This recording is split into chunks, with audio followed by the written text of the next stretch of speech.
Welcome back to Breakfast Television. We're going to go four wide here. Frankie, Devo, Dina, and myself, Sid. Good to see you. Yesterday in our nation's capital, the interim chair of Hockey Canada, Andrea Skinner, answered a lot of questions from MPs about the ongoing sexual abuse scandals going on through Hockey Canada. I was expecting a contrite tone. We didn't get that. It was combative, and quite frankly, I was stunned to hear it. This is what she said in Ottawa yesterday. Take a listen. Toxic behavior exists throughout society. No segment of society is immune. Culpable behavior such as sexual assault, whether in our educational systems, in the business environment, in the political sphere, in our religious institutions, is evil and reprehensible. Suggesting that toxic behavior is somehow a specific hockey problem, or to scapegoat hockey as a centerpiece for toxic culture, is, in my opinion, counterproductive to finding solutions. Our board, frankly, does not share the view that senior leadership should be replaced on the basis of what we consider to be substantial misinformation and unduly cynical attacks. I appreciate that others disagree with us, but our positions are based on the information that we have and an understanding that Hockey Canada has an excellent reputation. I do not fault senior management or the board with respect to the way the 2018 sexual assault incident was handled. I believe the appropriate steps were taken. I think that there is a significant risk to the organization if all of the board resigns and all of senior leadership is no longer there. The testimony came a day after reports came out of a second fund that was used to cover up sexual assault claims. And just this morning, as Melanie Ng has told you, Hockey Quebec held a no-confidence vote. They're withholding their funds to Hockey Canada.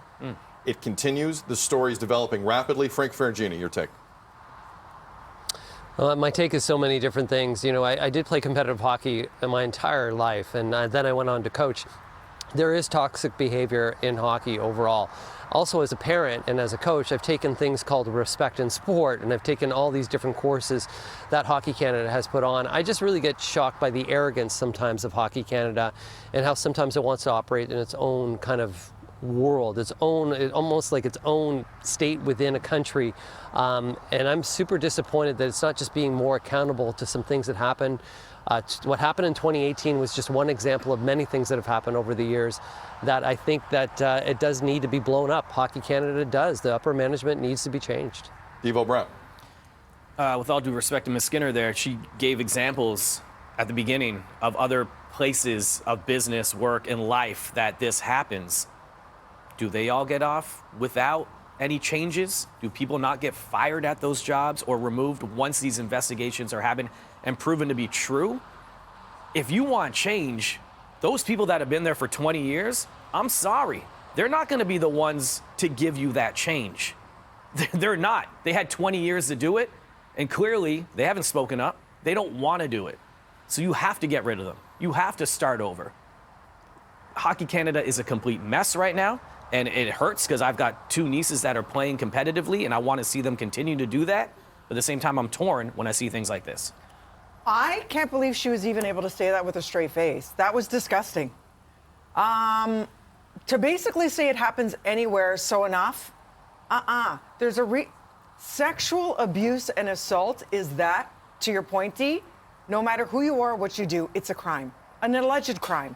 And to say, we need the money, we need the power, is basically what she said, is putting that over people who are abused within your organization. That is what it is about. It is not about people in other offices or other buildings or other structures or other religions. It is about what's happening within hockey.